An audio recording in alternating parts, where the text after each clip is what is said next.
Allez, Daf Samer Tzadik Dalet, pardon, Masechet Psahim, nous nous sommes arrêtés à la cinquième ligne en partant du haut. Tanu Rabbanan, Haya Omed Chutz Lemodi'in, ויכול להיכנס בסוסים ובפרדים, יכול יהיה חייב, תלמוד לומר, ובדרך לא היה, והנה היה בדרך. Donc, on avait vu précédemment que qu'est-ce qu'on appelle derech rechoka. Il y avait une discussion, à savoir entre Rabbi Akiva et derech rechoka lorsqu'on est, d'accord, au-delà de Modi'in, cette ville, et au-delà, donc ça veut dire qu'on est à plus, on va dire minimum 15 000, d'accord, de Yerushalayim, ça s'appelle derech rechoka.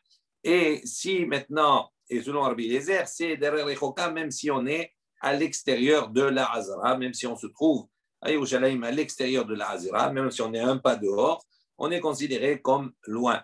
Après, on va rediscuter de cela. Maintenant, les Chaim, ils ont enseigné la chose suivante, ils ont posé le problème. Ici, maintenant, si quelqu'un il est à l'extérieur de Modi'im, donc s'il est vraiment très éloigné, mais en revanche, il ne peut pas arriver à temps à pied. Mais il peut maintenant utiliser des moyens de transport rapides comme le cheval, les mules, ou bien donc maintenant la voiture, etc.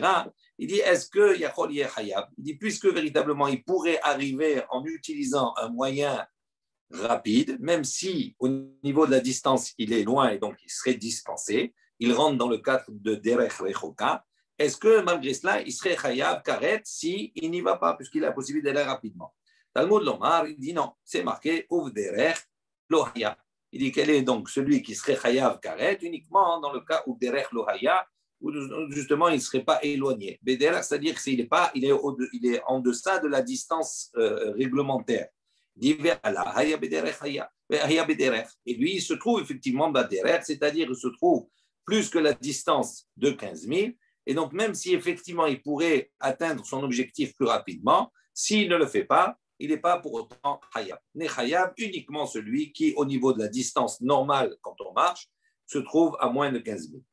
Hayab, on met deuxième situation, Hayab, on met Ifni Minamodiri. Si maintenant il est dans l'espace, dans l'intervalle entre Modim et Yerushalayim, donc il est à moins de 15 000, il dit maintenant, s'il marche à pied, donc s'il a sa marche normale, il arriverait, ok? Donc lui, il n'est pas appelé dans l'absolu derech rechoka. Il dit si maintenant, lui, donc, il se dirige vers Yerushalayim, mais il est embêté, il est empêché d'arriver à temps à cause des gmalim, des chameaux, de la famille, etc. Donc il y a un embouteillage. Il dit est-ce que maintenant, s'il y a un embouteillage et qu'il n'est pas considéré comme étant derech rechoka à la base, mais par la force des choses, il ne peut pas arriver. Il dit, Oto Yachol, lo yehe Hayab. Est-ce qu'on aurait pu penser à ce moment-là qu'il n'est pas Hayab Karet, puisqu'en fin de compte, il ne peut pas y arriver? Talmud Omar, il dit non. Lui, il est Hayab Karet. Pourquoi? Uvderech lo Haya. Il dit parce que la Torah nous a précisé quel est celui qui est Hayab Karet? Bederech lo Haya. Dans le cas où il n'a pas cette distance, il n'est pas une distance lointaine. Ve'are lo Haya bederech. Et effectivement, lui, il n'est pas loin. Donc, il aurait pu éventuellement abandonner toute sa famille ou tout cet embouteillage, sortir de la voiture et marcher jusqu'à Yerushalayim pour arriver à temps, et il ne l'a pas fait, donc c'est pour ça qu'il est Chayav Karet. Ok. Amar Rava. Donc on va voir maintenant Rava, ce fameux Rava, qui va nous enseigner la chose suivante. Shita alfe parse have alma. Donc il dit le monde, d'accord? Il pense que le monde, Shita alfe parse, il a d'accord, une distance de 6000 parsaot. Donc 6000 parsaot, une parsa, on avait dit c'est 4000, et donc 6000, ça fait 24 000 parsaot, 24 000, pardon, 24 000 1000. Donc 24 000 1000, ça fait, donc si on considère qu'un 1000 c'est un kilomètre, ça fait 24 000 kilomètres. Alors qu'est-ce qu'il dit, qu'est-ce que ça veut dire le monde, il a 24 000 kilomètres? Il précise, il dit, Hekef hiluch achama betor achalal mi mizrach le ma'arab. Il dit tout simplement, c'est l'espace, c'est le Hekef, c'est la circonférence, d'accord, de la course du soleil, d'accord, dans l'espace qui est de l'est vers l'ouest. Donc ça veut dire le demi-cercle, là, le soleil se lève à l'est, donc il se couche à l'ouest. Il dit cet espace-là, cette course-là, Il dit à la surface, il y a 24 000 parsa, 24 000 milles, pardon. Ça, c'est ce que dit Rabat. Vesomcha, dire qu'il y a alpha, élève parsé. Et lui, il dit également, donc somcha, dire qu'il y a l'épaisseur de l'espace, il dit élève parsé. Il dit ça a une épaisseur de 1000 parsa. Donc, une parsa, c'est 4000, et donc 1000 fois 4, ça fait 4000 milles. Ok, ça, c'est l'épaisseur. C'est-à-dire qu'on va voir que quand on dit l'épaisseur, c'est-à-dire quand le soleil il se lève à l'est, quand il se lève, premier rayon du soleil, le soleil il apparaît. Encore cette course-là qui a d'un mot d'Achar jusqu'à soleil, c'est comme si, c'est une image, c'est comme si maintenant il traversait un espace, et cet espace-là, il est épais de 1000 parsa. Ok, ça c'est ce qu'il dit. Maintenant, on ne va pas réfléchir sur cela. On n'est pas des astrologues et on n'a certainement pas les notions suffisantes.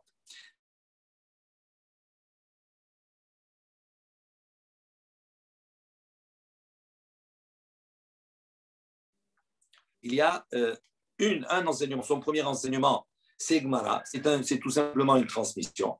Vechada Zvara. Et le deuxième enseignement, concernant l'épaisseur, on va dire, de la rakia, il dit ça, c'est Zvara, c'est un raisonnement. D'où on voit. Savar la kiha de Amar Rabba Barhana, Amar Yochanan, car il pense comme l'opinion de Rabba Barhana, qui a dit au nom de Rabbi Yochanan, il a dit comme ça, Kama ma'ala Hadam Benoni Beyom. Il dit combien, donc on l'avait vu, combien donc l'homme peut-il aller, excusez-moi 2 secondes. Donc on a dit, donc Rabbi Yochanan il a dit combien l'homme peut-il marcher, un homme moyen, on va dire une marche moyenne dans une journée. Il dit Yud par Saot. On ne te voit plus, Rabbi, on ne te voit plus. Ah.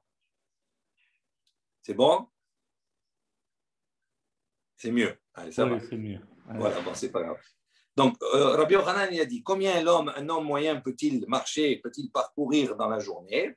Il dit, pour parcourir un jour, il dit Yud par Saot. On avait vu 10 par Saot, 10 par ça. Donc, une par ça, c'est 1000, ça fait 40 000. Mais à l'autre Shachar, depuis l'aube jusqu'au. Mais à l'autre Shachar, à Netzahama. Et donc, sur ce, on a dit 2 à l'autre Shachar, de l'aube jusqu'au premier rayon du soleil. Et milim, il y a 5000. Mishkiat Hama Atzeta Kochamim, de Shkiat Hama, du coucher du soleil jusqu'à la sortie des étoiles, Hamisha Milin, il y a également 5000. Nimtsa, donc on voit ici que quoi? Que s'il y a 5000 au début et 5000 à la fin, et qu'au milieu il reste donc 30 000, donc les premiers 5000 représentent en vérité les 5000, d'accord, par rapport aux 30, ça représente 1/6. D'accord, ça représente 1/6. Puisqu'il y a 5 au début, après il y a 30 dans la journée. Donc il a dit maintenant comme cela. Donc cette première partie du lever du soleil, on va dire ça, c'est en vérité l'épaisseur qui permet au soleil de sortir. Donc comme ça représente 5000, donc 5 c'est par rapport à 30, c'est 1/6. Donc on voit qu'on a 1/6, donc on voit que c'est une zvara. Lui, qu'est-ce qu'il a dit? Il a dit que la distance, on va dire, c'était 6000, le monde, ce Hekef-là, c'est 6000, et que l'épaisseur, d'accord, de ce rakia, de cet espace, il est 2000. Donc, effectivement, on rentre dans 1/6. Dans les mots, donc on a dit, Nimsa, on trouve ici, Ovio chez la rakia, et Khan Mishisha Bayom. Donc, on trouve ici que l'épaisseur du soleil, de l'espace, pardon, il a une valeur de 1/6 dans la journée. OK? Donc, on voit que ça, c'est une zvara par rapport à l'enseignement de Rabbi Yochanan.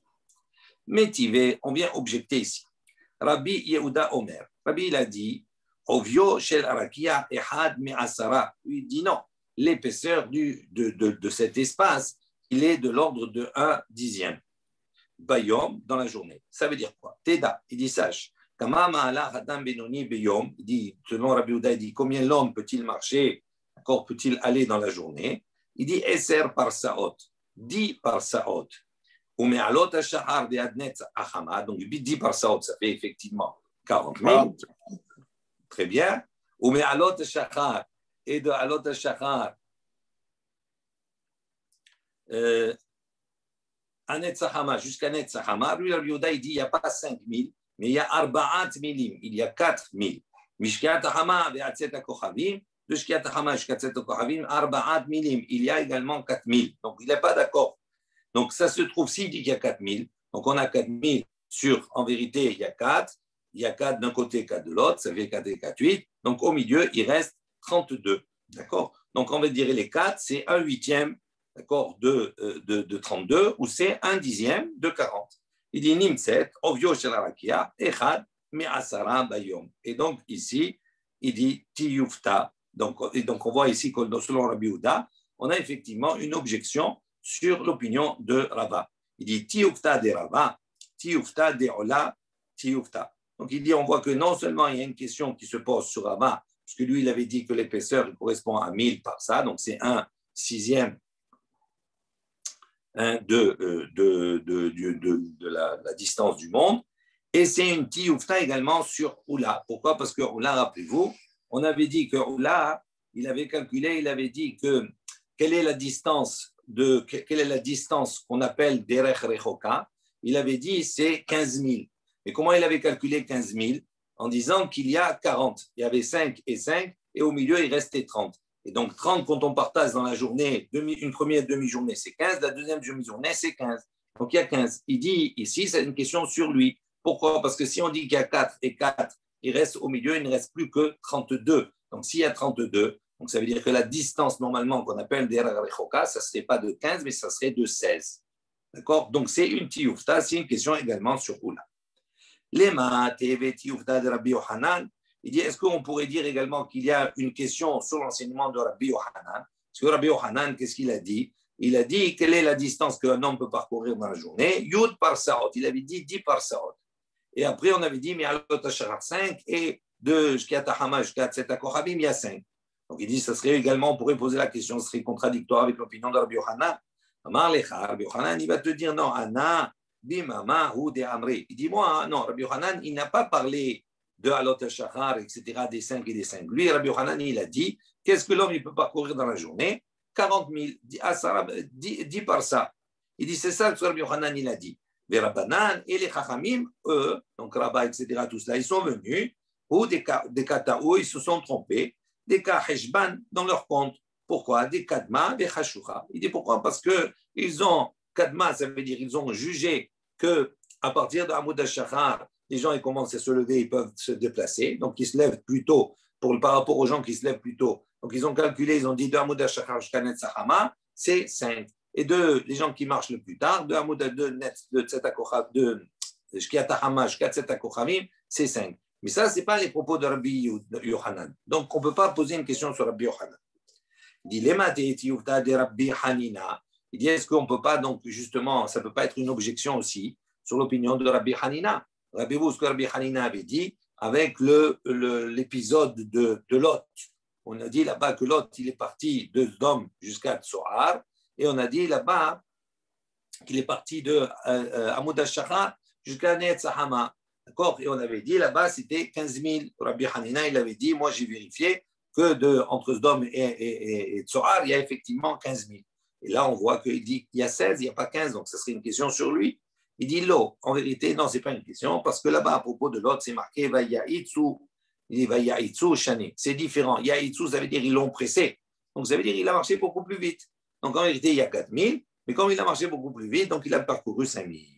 OK? Tashma, viens, écoute. Mitzrayim, Haya, donc il dit l'Égypte, Mitzrayim, Haya Arba Mi'ot Parsa, Al Arba Mi'ot Parsa. Donc l'Égypte avait une superficie comme cela de 400 parsa sur 400 parsa. Donc ça fait 1600 000 sur 1600 000. D'accord? 1600 km sur 1600 km. Ça, c'était à l'époque l'Égypte. Ha Echan Mishishim Bekush. Et cette superficie de l'Égypte représente 1/60 de couche de l'Éthiopie, ce qu'on pourrait appeler l'Éthiopie avant, etc. Des couches Echad Mishishim Barolam. Et couche, l'Éthiopie, c'est 1/60 du Olam, du monde. Ve'olam, Echad Mishishim Began. Et le monde, c'est 1/60 de la superficie du Gan, hein, où là-bas est implanté le Eden.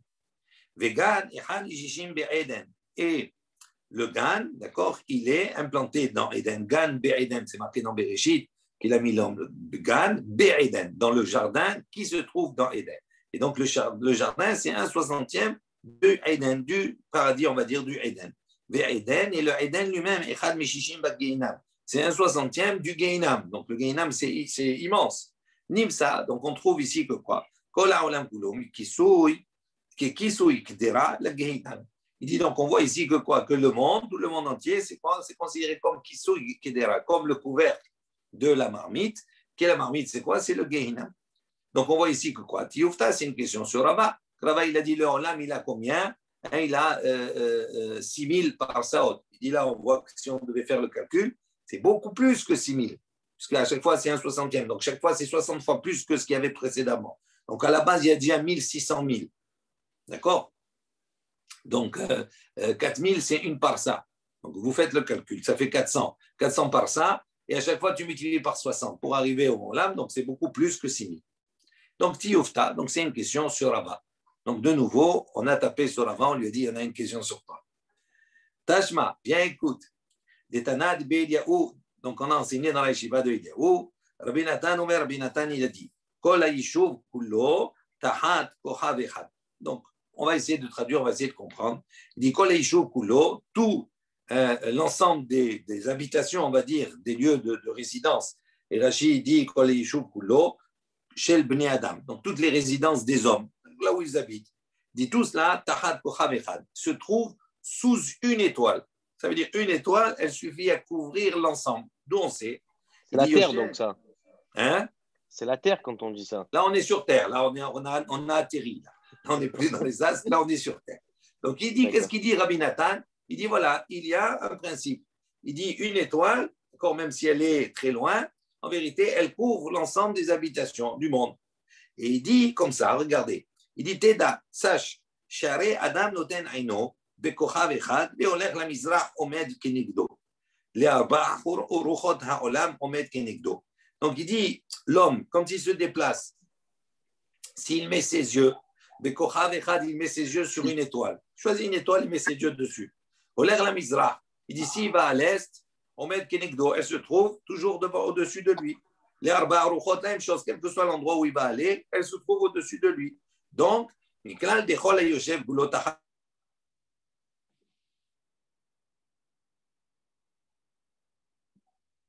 le Yishuv. On voit 6 étoiles. On voit qu'il y a beaucoup plus que 6. Donc, on déduit par là que quelle que soit l'étoile que tu regardes, parce qu'il y en a beaucoup plus, donc elle se trouve au-dessus de toi. Donc, ça veut dire qu'on considère que c'est beaucoup plus grand que 6000. Et donc, c'est une tioufta. De nouveau, une question sur Rava. Tioufta. OK? Ne me demandez pas d'expliquer tout. Tashma, viens écoute de nouveau. Aigla Batsafon. Donc là, on parle ici des constellations, on va dire de l'assemblage de certaines étoiles qui forment, je ne sais pas si on dit une constellation, comme ça, quelque chose comme ça, qui forment ce qu'on appelle Aigla. Aigla, c'est le chor, c'est un taureau. D'accord? Donc la constellation du taureau, c'est-à-dire Mistama, ça forme la forme d'un taureau. Ve'akrav, il dit donc cette constellation qui forme le taureau, comme ce signe du zodiaque, là, ce zodiacal, c'est Betsafon, il se trouve, d'accord, au nord. Ve'akrav, Badarom. Et la constellation du scorpion, elle se trouve au sud. Ve'chol ha'yishuv kulo, eno yoshev, ela ben aigla le'akrav. Et donc, les Chaim, ils ont dit, tout le yishuv, c'est-à-dire tous les hommes, la terre, elle se trouve entre ces deux constellations. Elle se trouve, on habite comme ça entre ces deux constellations, entre l'ouest et l'est. Ve'chol ha'yishuv kulo, eno haba, ela sha'a ahad bayom. Il dit en vérité, donc, puisqu'elle se trouve entre ces deux constellations, donc ça veut dire que tout le Yishuv, tout le monde, il se trouve entre les deux, Sha'achat, il se trouve entre les deux une seule heure dans la journée. Pourquoi? Il dit parce que le soleil ne rentre dans le Yishuv, il ne couvre ce Yishuv, d'accord, qu'une seule heure dans la journée. C'est-à-dire au moment où on est au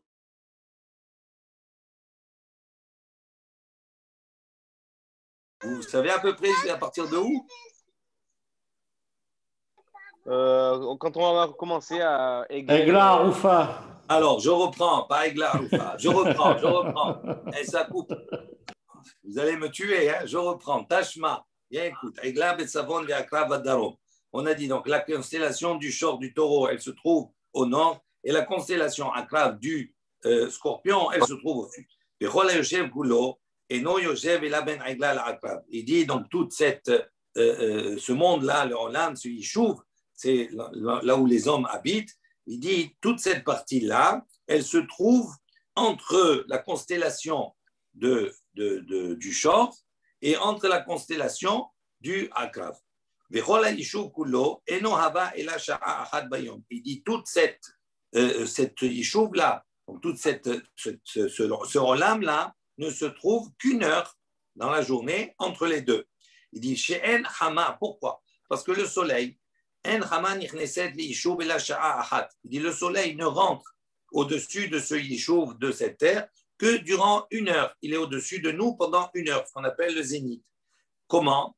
Il dit Teda, sache, Shebechamesh Hama Bamizrah. Sache que le soleil, quand il est à la 5e heure, le soleil il se trouve à l'est. Ou Besheva, et à la 7e heure, le soleil il se trouve à Hama Bema'arav, il se trouve à l'ouest. Donc on a en vérité entre les deux, puisqu'on est entre l'est et l'ouest, Chatsi Sha'a, Chatsi Shesh, pardon, Chatsi Sheva. On prend la moitié d'une demi-heure de la 6e et une demi-heure qui empiète sur la 7e. Donc ça fait que pendant cette heure-là, d'accord, le Hama il est au-dessus.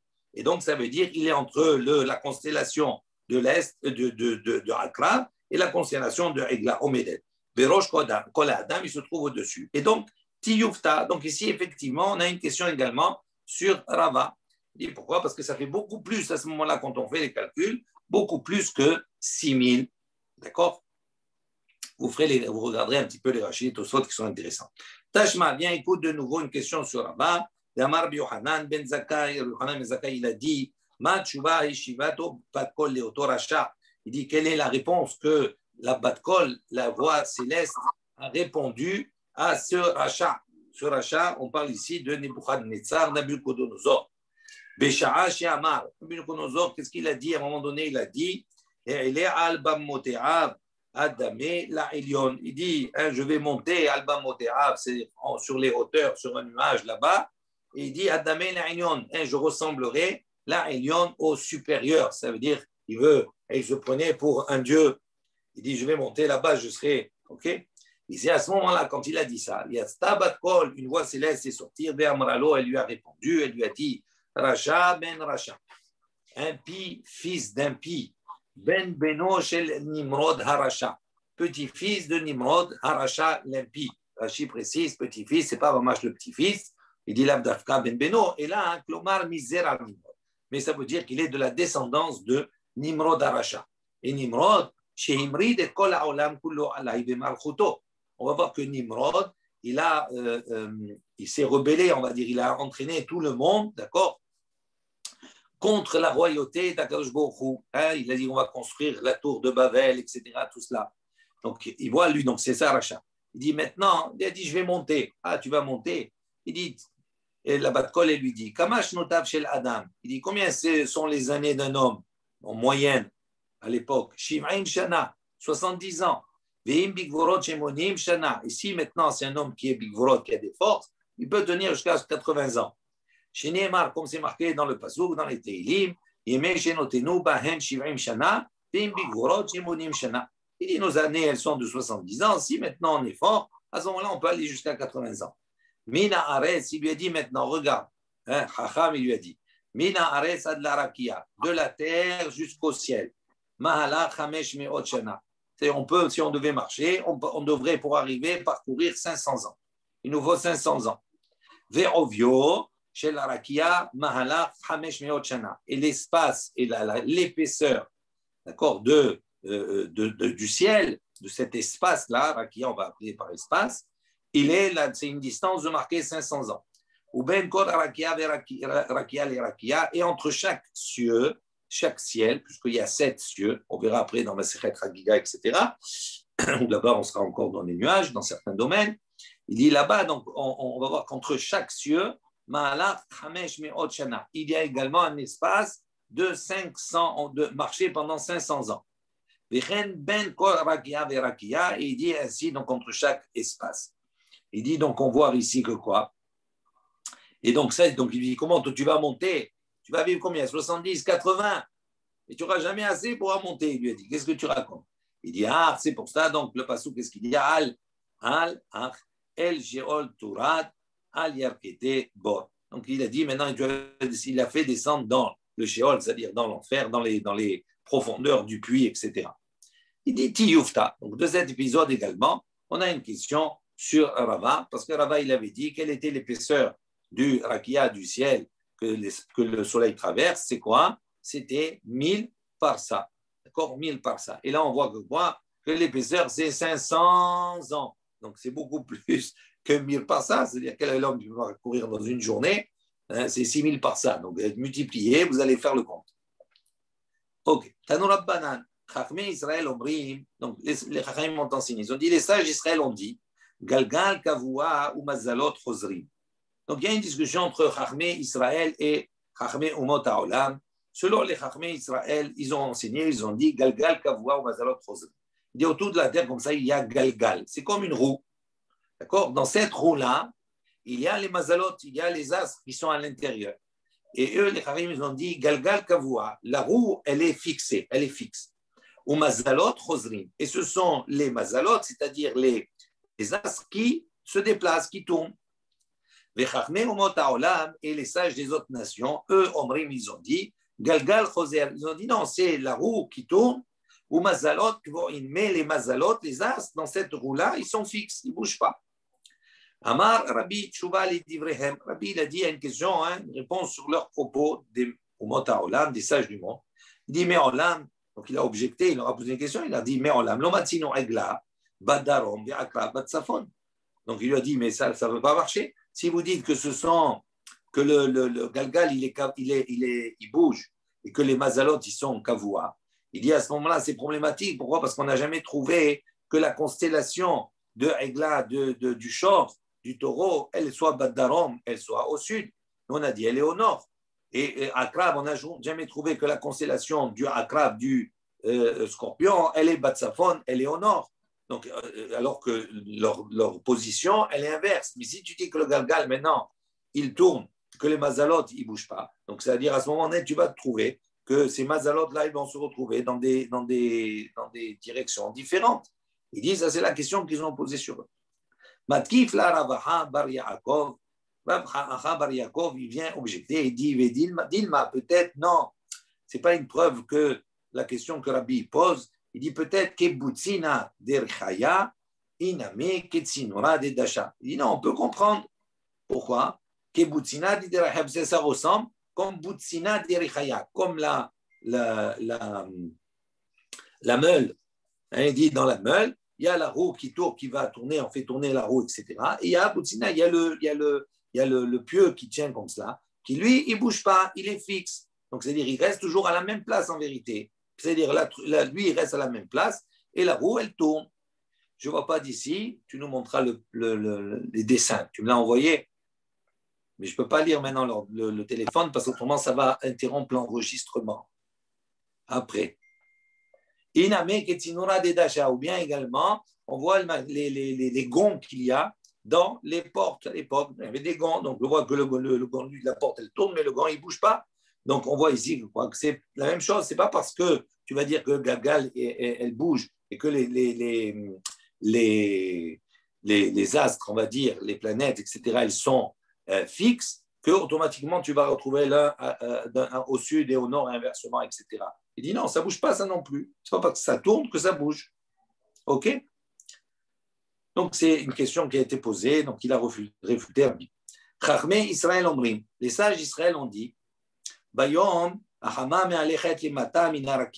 eux, les Chaïm, ils ont dit, dans la journée, le soleil, la course du soleil, il marche, les mata minarakia, en bas du ciel. Ou balayla, d'accord, et la nuit, les ma'ala minarakia, il marche au-dessus de l'espace, du ciel. Et les sages des autres nations, eux, ils ont dit, Bayom, hamam et alechet les mata, que dans la journée, le soleil, donc, il marche les matins du ciel, minarakia, en deçà du ciel, ou balayla, et la nuit, les matins, minakarka. Il dit, il marche, il va en dessous de la terre, en dessous du sol. Amar Rabbi, il a dit, il semblerait que leurs propos soient plus justes que les nôtres, que les propos des sages des Umot HaOlam soient plus justes que les propos des Chachmé Israël. Pourquoi? Il dit parce que chez Bayom, parce que dans la journée, Mayenot, Nunim, les sources sont froides. Ou Balayla, Rothim, et la nuit, les sources sont chaudes. Il dit c'est pour ça que c'est plus juste de dire que dans la journée, effectivement, le soleil, il est en bas du ciel. Ça veut dire que les sources qui sont en bas sur la terre, elles sont froides, elles ne sont pas chauffées, elles ne sont pas touchées par le soleil. Tandis que quand la nuit, les Chachmé au Mont Haolam, ils ont dit que le soleil est Tachat Akarka. Ils disent c'est comme une source de chaleur qui est dessous. Ils disent c'est pour ça que la nuit, les Mayenot, les sources, etc., elles sont chaudes. Et on comprend. Tania, Rabbi Nathan Omer. Donc on a une baraïta qui dit, Rabbi Nathan a enseigné, Bimot Hama, durant la période de l'été, du soleil, Hama me'alechet begova shel rakia. Il dit le soleil, à ce moment-là, il marche, donc il roule, begova shel rakia, dans les hauteurs du ciel.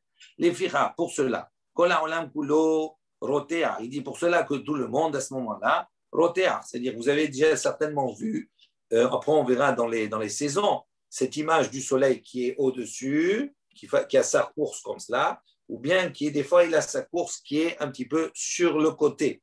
Donc il dit quand il a sa course au-dessus, dans le Begova Shevarakia, en haut dans le ciel, il dit c'est pour ça qu'on a le monde qui est rotéar, qui est bouillant, qui est chauffe. Ou Mayanot Sonenim, et en revanche les sources qui sont sous terre, elles sont froides. Bimot Akshamim, en revanche pendant la période hivernale, Hama me'alechet beshipul erakia. Ils ont dit le soleil, il marche comment? En bas du ciel. Donc, il a une autre direction. Il dit, c'est pour cela, les pichar. Il dit, c'est pour cela qu'à ce moment-là, tout le monde entier, c'est l'hiver, donc tsonen, c'est froid. Au mayanot, au rotrim. En revanche, puisqu'il est à proximité plus des mayanot, des sources, c'est pour ça que les sources à ce moment-là sont plus chaudes. Tanur Rabbanan, les Chaim ont enseigné, Be'arba'a shvilim hamama alechet. Il dit, il y a 4 chemins. D'accord, le soleil marche, il y a 4 périodes, c'est une période en vérité, les 4 saisons. Le soleil, il emprunte des voies différentes. Nissan, Iyar, Sivan. Pendant ces 3 mois, donc il marche le soleil au-dessus des montagnes, Kedé les Pacher et Tashlagim, pour réchauffer, on va dire, tiédir les neiges. D'accord. Tammuz, Av, Veloul, donc c'est le printemps. Tammuz, Av, Veloul, donc ça va la période d'été, mais à l'Echet B'Yishuv, là-bas le soleil marche dans les choux, c'est-à-dire dans les régions qui sont habitées, qu'aider les vachelles et tapérot pour que les fruits puissent mûrir. Tishri, Mar Cheshvan Bekislev. Tishri, Cheshvan et Kislev, c'est 3 mois, mais à l'Echet B'Yamim, donc le soleil il va dans les eaux, qu'aider les Yavesh, c'est-à-dire pour assécher ces eaux, et donc par voie de conséquence, ça chauffe, ça assèche les eaux montent, et donc il y a les nuages, et il y a la période des comme Mar Cheshvan, Rabbi? Pourquoi pas Cheshvan? C'est quoi la différence? Je te réponds tout à l'heure. Réponds-moi la question après. Et Neharot, donc pour assécher, et Neharot, les fleuves. Tevet, Shvat, Vehadar, donc les 3 mois qui restent, mais Alichet Bamidbar, donc il va dans le désert, Shelo le Yavesh et Azraïm, pour ne pas assécher les plantations. C'est le moment où on va planter effectivement. Ok, donc on a fini cette partie un petit peu astral, et on va revenir à notre Mishnah. On a vu que dans la Mishnah, il y a une discussion, qu'est-ce qu'on appelle Derer Rechoka? Rabbi Eliezer, il a dit, Derer Rechoka, la personne qui se trouve déjà au seuil, d'accord, de la Hazara. Parce que la Hazara, ceux qui sont à l'intérieur, ils sont dans le lieu, d'accord, où on apporte le Korban Pessah. Dès qu'on est à l'extérieur, on est appelé à l'extérieur. Donc, on est appelé Derech Rechoka. Ça veut dire qu'on est loin. Ça, c'est l'opinion de Rabbi Eliezer. Il dit, il dit, qu'est-ce que ça sous-entend quand il dit qu'on est à la porte, au seuil? Ça veut dire quoi? Il dit, ça veut dire quoi? Ça veut dire que même s'il peut rentrer, on ne lui dit pas rentre. Comment? Tu es à la porte, tu es devant. Toi, dis, tu es devant. Ah, on te dit non, tu es derrière Rechoka. Donc, tu es partout, tu ne peux pas apporter le Korban Pessah, tu l'apporteras que Pessah Sheni. Il dit, mais on ne lui dit pas rentre, tu es là, rentre dedans, et tu apportes le Korban. Pourquoi on ne lui dit pas? Tania, il dit surtout, voilà, il y a une baraïta qui nous dit, Yehudi Harel, un juif qui est incirconcis, chez l'eau, mal, qui n'a pas fait la Brit Mila, Anouch Karet, dit vrai Rabbi Eliezer. Le même Rabbi Eliezer, il a dit que si quelqu'un il est incirconcis et qui ne fait pas la Brit Mila, donc la veille de Pessah, il est incirconcis. Donc il peut pas, il est incirconcis. Le soir, il ne pourra pas manger le Korban Pessah s'il ne fait rien. Donc qu'est-ce qu'on lui dit? Normalement, on lui dit fais ta Brit Mila. Si tu ne fais pas la Brit Mila, Hayav Karet. Donc on voit c'est la même chose. Ici, il est à la porte du. Il est à l'extérieur, il est à la porte de la Hazara. On ne lui dit pas rentre. Normalement, on devrait lui dire rentre. Et pourquoi dans ce cas-là, Rabbi Eliezer, il dit non. Il dit il est appelé Derer Rechoka. On ne lui dit même pas de rentrer. Et dans le cas du Harel, on dit au contraire, on lui dit voilà, il faut qu'il fasse tous les efforts pour pouvoir faire son Korban Pessah. Ça, c'est la Sheila. Amar Abaye lui a dit Derech Rechoka la Taor, mais Derech Rechoka la Tami. Il dit non, c'est pas la même chose. Parce que Derech Rechoka, ce principe-là de ce qu'on appelle Derech Rechoka, ça veut dire on n'est pas à l'endroit où on doit faire le Korban Pessah. Il dit ça s'applique au Taor, à la personne qui est pure. Ça ne s'applique pas au Tamé. Ça veut dire quoi? Quelle différence? Le Tamé, en vérité, le Tamé, ça ne dépend pas de lui. C'est-à-dire qu'il est Tamé maintenant. C'est-à-dire que lui, s'il pouvait, il pourrait faire le Korban Pessah. Mais il est Tamé, il ne peut pas.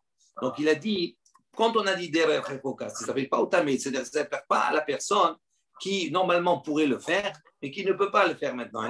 Il dit donc le Tamé, c'est comme le Harel. Le Tamé, lui, le soir, il ne pourra pas manger le Korban Pessah. Le Harel, il ne pourra pas manger le Korban Pessah s'il ne fait rien. Donc c'est pour ça qu'on l'a dit ici maintenant. Donc ça ne s'applique pas à lui de Derech Rechoka. Donc ce principe de Derech Rechoka, il s'applique uniquement à celui qui est dehors. Donc ça veut dire que s'il est dehors, même si on ne lui dit pas, même s'il ne rentre pas, il a ce principe de Derech Rechoka et c'est pour ça qu'il n'est pas Hayav Karet sur cela. Ok? Ça c'est la réponse qu'il a donnée. Rava Amar, Rava il a dit Tanahe'i, et ça c'est en vérité Machlouket Tanaïm. Détania, comme on a une baraita qui dit Rabbi Eliezer, Omer, il dit Ne'emar Richouk Bemakom Bapesa, Richouk Makom, pardon, Bapesa, Ne'emar Richouk Makom Bemaaser. Il dit on va trouver deux endroits où il y a ce principe de Richouk Makom, d'éloignement d'endroit. D'accord, l'endroit qui est loin. Dans quel domaine? Pour le Pessah, le Korban Pessah, on a vu, derrière Rechoka, et il y a le même principe pour le Maaser Sheni. Maaser Sheni, on va voir que c'est un Maaser, c'est un prélèvement, c'est la dîme qu'on devait prélever et monter à Yerushalayim pour le consommer. On dit maintenant, si on est des derrière Rechoka, on est loin, on ne peut pas monter, à ce moment-là, on fait le pidion de ce Maaser Sheni. Okay. Il dit donc, on a deux endroits où il y a ce même Maaser, ce même principe de Makom, de Richouk Makom. Alors, on les lit tous les deux. Il dit mal, il dit de la même manière, qu'est-ce qu'on appelle Richouk Makom pour le Maaser? C'est lorsqu'il est en dehors de Yerushalayim. C'est-à-dire, tant qu'il est en dehors de Yerushalayim, ça veut dire qu'il est loin de l'endroit où il peut manger. Où c'est qu'il doit manger le Maaser Sheni? Il doit commencer à manger à Yerushalayim. Donc, s'il est rentré déjà à Yerushalayim, à ce moment-là, il est plus, ça s'appelle plus Rachok, ça s'appelle plus qu'il est loin. Il dit la même chose, Afkan, Chusla Achilato. Il dit donc ici, c'est une opinion qui dit où s'applique le Richouk Makom concernant le Pessah, c'est à l'extérieur de l'endroit où il doit manger le Korban Pessah. Où il doit manger le Korban Pessah à Yerushalayim. Donc, selon ce premier Tana, quand on dit Richouk Makom pour le Pessah, c'est quand il se trouve à l'extérieur de Jérusalem. Donc ça, c'est comme la première opinion, Rabbi Akiva, qu'on avait vu dans notre Mishnah. Rabbi aussi, Bar Rabbi Yehuda Omer. Lui, Rabbi Yehuda, il a dit Omer au nom, Mishum Rabbi Eliezer, au nom de Rabbi Eliezer, Chus la Asiyato. Il dit non, qu'est-ce que c'est? Comment il comprend Richouk Makom? C'est Chutz la Asiyato, quand on est à l'extérieur de sa réalisation. Ça veut dire quoi? Ça veut dire que pour le Korban, pour le Maaser Sheni, où va prendre effet de son accomplissement, de je vais accomplir, d'accord, de consommer le Maaser Sheni, où c'est que ça va s'accomplir la mitzvah? À Yerushalayim, à l'intérieur. Maintenant, où s'accomplit le Korban Pessah? Il ne s'accomplit pas mais à Yerushalayim, ça s'accomplit dans la Hazara. C'est là-bas qu'on doit faire le Korban Pessah. Donc il dit, le Yehuda au nom de Rabbi Eliezer, il dit, puisque c'est à l'extérieur de là où on doit faire. Donc là où on doit faire, c'est où pour le Korban Pessah? C'est la Hazara. Donc qu'est-ce qui est appelé Richouk Makom? C'est quand on est à l'extérieur de la Hazara. Donc c'est comme Rabbi Eliezer qu'on a vu dans la Mishnah, qui dit que même si on est au seuil de la Hazara, ça s'appelle être éloigné. Keman Azla Hadeamar Bitzhak Bar Rav Yosef dit comme qui va l'opinion de Rabbi Yitzhak Bar Rav Yosef. Rabbi Yosef, il a dit quelque chose d'étonnant. Il a dit Bat-Temeim alach achar rov ha'omdim ba'azara. Lui, il a dit, quand on parle Bat-Temeim, rappelez-vous, on a dit ici maintenant, il y a une majorité de Tmeim. À ce moment-là, hein, on va considérer qu'on peut faire le Korban Bessar Betum'a.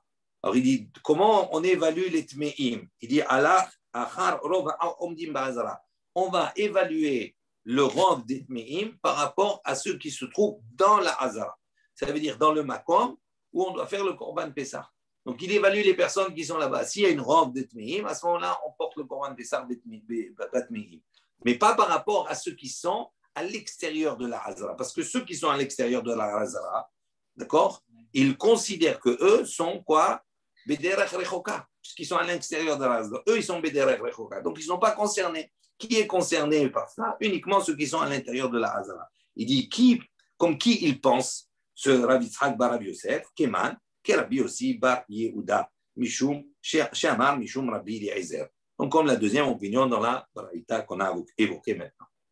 Amar lo Rabbi aussi les fichar, donc rappelez-vous ce qu'on a dit. Donc, Rabbi aussi, il avait dit, si c'est comme ça, on avait expliqué le Bederech Rechoka, on avait dit sur ce hé-là de Rechoka, il y a un petit point, hein, pour signifier comme si le mot Rechoka n'existait pas entre guillemets, où il était remis en cause, et que ça ne voulait pas dire que spécifiquement il y avait une distance qui était importante, mais ça veut dire que même si on est à l'extérieur de l'endroit où on doit faire le Korban Pessah, ça s'appelle Bederech Rechoka. Il dit Tania, Rabbi Yossi à Galilée Omer. Donc on a une baraïta qui, Rabbi Yossi à Galilée, a dit Derech Rechoka. Qu'est-ce que ça veut dire Derech Rechoka? On a une première expression où on a le mot Rechoka qui est associé au mot Derech. Il dit Shomea Ani, donc j'entends par là, Mahalach Shnaim Ushlosha Yamim. Puisqu'on a le mot Rechoka qui est associé au mot Derech, donc ça veut dire que moi j'entendrai, je comprendrai que Rachok, ça veut dire loin, ça veut dire 2 ou 3 jours de marche, ça veut dire qu'on est loin vraiment. Keshehu Omer, en revanche, lorsqu'on a parlé du Pessah Sheni, on a dit là-bas Uv Derech Lohaya. D'ici maintenant, la personne Bederech Lohaya, elle n'est pas en chemin. On a dit il est Chayav Karet, ou bien il est patamé. Rappelez-vous ce passou. Quand on a dit Uvderech Lohaya, on n'a pas dit Uvderech Rechoka Lohaya. On a dit Uvderech Lohaya. On a enlevé le mot Rechoka. Il dit Magid, qu'est-ce que cela est venu nous enseigner? Shemihas Ufat Ha'azara Belahuz Karoui Derech. Il dit là-bas pour nous dire que l'Avdavka, ce n'est pas uniquement quelque chose qui est loin. Mais Derech, ça veut dire quoi? Lohaya, il n'est même pas dans la Hazara. Donc ça veut dire à partir du moment où il est au seuil de la Hazara et à l'extérieur, ça s'appelle Derech. Ça s'appelle en chemin. Baruch Adonai, Leolam, Amen, Amen. Demain, on abordera une nouvelle Mishnah.